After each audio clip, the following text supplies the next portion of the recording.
Wow. And so the coach is standing there with the whole team in the locker room, and he says to the team, all right, guys, we were close. We're not leaving this locker room until we figure out a way to win the Super Bowl. And you can hear the announcer in the background say, not going anywhere for a while? Have a Snickers. So passing Snickers to everybody. Because this has happened 4 times in a row. And that's how I felt. It was like, okay, I'm not going anywhere until I figure out a way and a system to get past this 2 years in a row finishing up on 4th Street instead of being on the medal stand and getting promoted. And I found it. And you know what? It was hard work. And what I had to do, I saw the goal. I did the research on what I needed to get promoted. And I found one thing. I found a couple of tweaks in my system that helped me get promoted. And one of them was I was studying all the statistics of everybody who tested, but I wasn't studying the statistics of the people who were getting promoted only. So what difference did you find? Yeah, there was a difference in the scoring. There was a difference in the percentages. And I said, in order for me to get promoted, I need to be studying the guys getting promoted, not the folks, including them with the people getting promoted. I don't need to study what they're doing. I'm in their boat. I want to be in the other guy's boat. Yeah, exactly.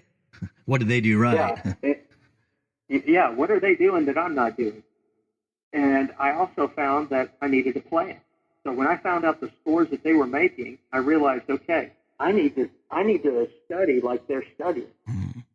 Now, in the Air Force, we're not allowed to group study or anything like that. So I had to actually come up with my own study plan completely.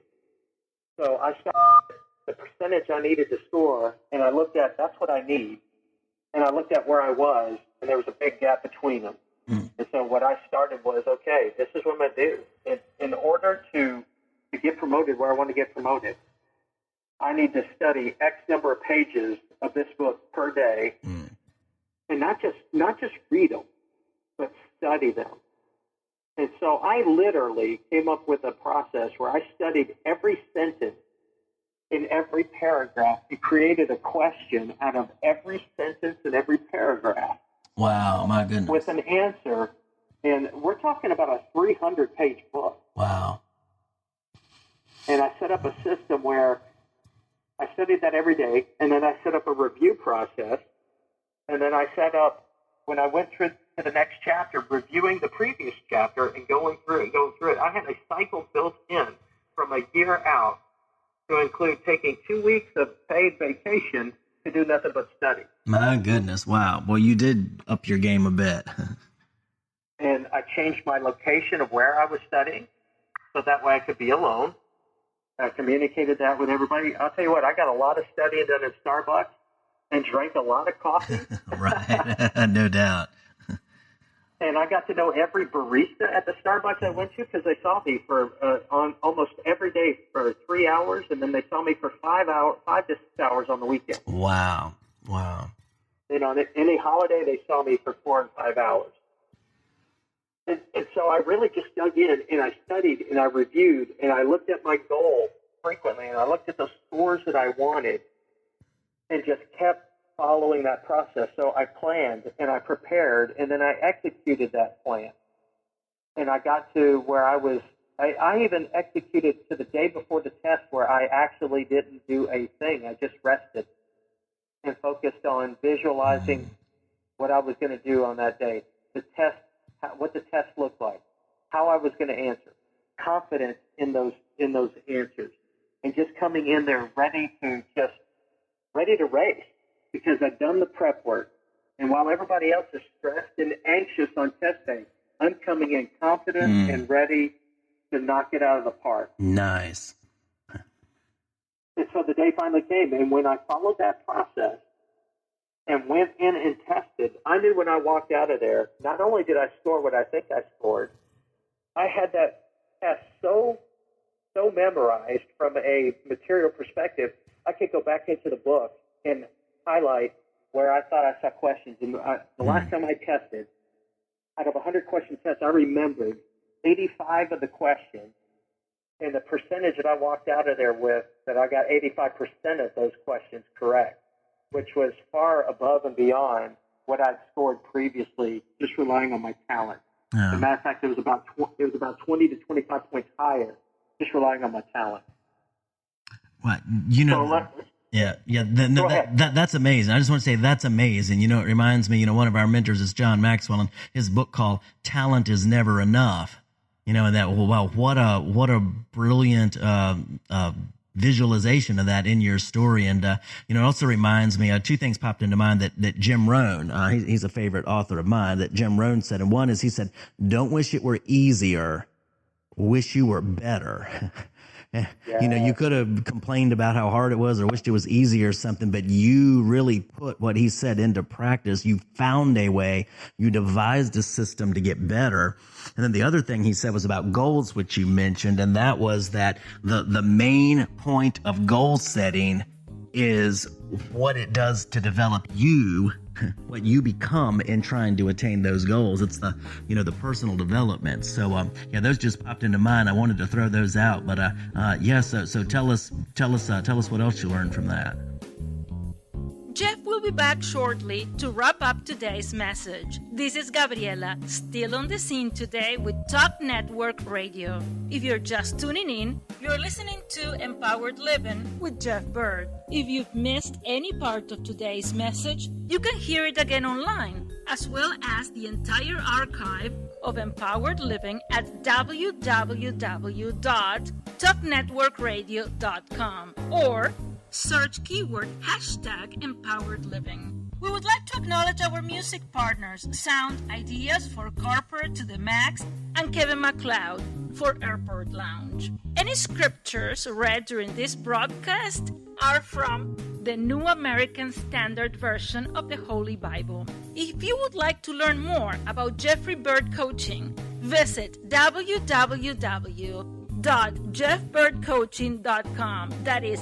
JEFFBYRD coaching.com. Do a Facebook search for @CoachingRocks or drop Jeff a line at jeff@jeffbyrdcoaching.com. Again, JEFFBYRD coaching.com. Let Jeff's Coaching Rocks be the building blocks of your empowered success. Now, let's go back to Jeff for the rest of today's message. You know, I love both of those Jim Rohn quotes, and the "wish you were better" is classic. I wish I could say that was my drive initially when I was not selected for promotion. Mm-hmm. I can remember being one of those whiners and complainers and grumbling and saying, why wasn't I selected? Why me? I wanted it more than anybody else, and I worked harder than anybody else. But the truth was, no, I didn't, because if I did, I'd have been promoted. Right. Yeah. I'd have been promoted every time. And what I noticed also in that process of getting better was I realized, wow, the level of effort I'm putting into this, if I don't get promoted this time, then you know what? Maybe it's just not in for me, because I really put in the time and effort. Yeah. When I got promoted. And so once you take that test, so for instance, when I was studying for my last stripe, which was E8, Senior Master Sergeant, that was my last promotion. I came out of that test feeling, excited and exhilarated. I knew I did my best, and I controlled what I could control. And what I didn't know was, okay, now how is this board of my peers going to score my packages, my annual appraisals? Because the previous 2 years, my scores hadn't improved. And where I was working from within my career field, it was actually reviewed that it was been viewed as I took a step down to take that job rather than the job that I could have taken. I had a choice to take a position that was higher up organizationally that would have put me on a bigger scope and broader scope of responsibility for my rank than I was. But instead, I took a smaller office and a smaller scope. And the reason I did it was that I had learned that part of my job, my career field, and I know I was being postured for bigger things where I was going to be the senior leader in the career field. And so I needed to have that technical understanding of how to do that job. And so I took that particular job in a smaller organization to learn it. So I actually, another lesson I learned is in order to in order to get to where you want to go, sometimes you got to take steps back. John talks about in order to grow up, you got to give up. Right. And in this case, I gave up a higher position to get promoted quicker, to have a better understanding of what everybody does, so that when I got that promotion, I could lead them better. Wow. Great lesson. And so that was kind of the process that was going through their minds, I believe, and my mindset at the time when my promotion scores were low. So let's fast forward now. I tested in September, and now I don't actually know about promotion until March. So here we are. This is almost a 6-month wait for promotion. That's amazing. Because I'm testing against everybody at my rank all at the same time, and then I'm compared against my career field specifically. So everybody in the Air Force is testing at the same time. It's the same cycle. And each base has to cycle everybody through, and then they've got to run all the tests, everything else to make sure that the integrity of the test and all of those things. There's so many different aspects to it. So here it is. We come to March, and when I walked out of the test, I said to myself, I got promoted. And if it's just based off of the test, I'm promoted. Yeah. There is absolutely no way I'm not getting promoted. And so I'm anticipating the promotion, and the day comes, and the general and the command chief master, the highest ranking chief in our organization, come down, and I find out that day I get promoted. So I'm hooping and hollering and celebrating. I had lost all military bearing, and rightfully so. But as a matter of fact, my general lost his bearing when I got promoted. He was so excited. So was my chief. I mean, we were dancing and hugging and laughing and having a great time because I got promoted. But then I got to see my actual test scores that day, where you get to see where you're ranked against your peers and all the statistics. And that day that I got promoted, here I had been, like number 11 and number 12 based off of the 100-point system, on 4th Street, watching everybody on the podium, but not being the next person that should have been on the podium. Right. On that day, I was the number 1 selectee for promotion. Wow. So I got the gold medal in my career field for promotion that day. I had the highest test score out of 400 people that tested with me, and my package, my appraisals, my score in my appraisals went up 45 points over the previous 2 years. Wow, that's amazing. Fantastic. And so it goes back to, I controlled what I could control. In order to reach that level, I had to try new ways of testing and implement new systems. And even in that process of study, I had to make adjustments because I'm so slow at writing. I was handwriting my questions. I wasn't typing questions out. When I type things out, I don't remember them as well. So I was putting pencil to paper for 20 chapters and 300 pages of a book, and I realized I wasn't going to finish all of my questions. So I had to pick the bigger nuggets and then make sure I read and reread and followed through and underlined and created questions in the margin versus writing them on paper at times, and then just constantly review. So I even had to make course corrections along the way, but I controlled what I could control, and I tried new things, and it led to not just getting promoted, but being the best of the best on promotion day. Well, Dennis, I love that, controlling what you can control, so if things aren't really going your way, there's always going to be a list of things you can't control, you can't do anything about, and things that you can do something about. It reminds me, I've got another friend, she's from Kosovo, and she grew up in a very war-torn nation with a lot of issues, and she could have become really bitter and done nothing, but she kept asking herself, what can I do? That's the same thing you did. You had to, things aren't going your way. What can I do to get better? What can I change? And then what does it take for me to change it?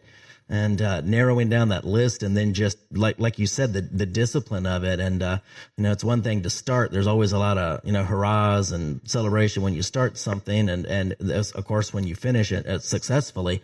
But like you mentioned, that middle ground, when you get kind of worn down and you kind of lose the steam, and then keeping yourself going there. So what do you recommend for somebody who's got kind of like you had, kind of a long-term project, and in those, when you get to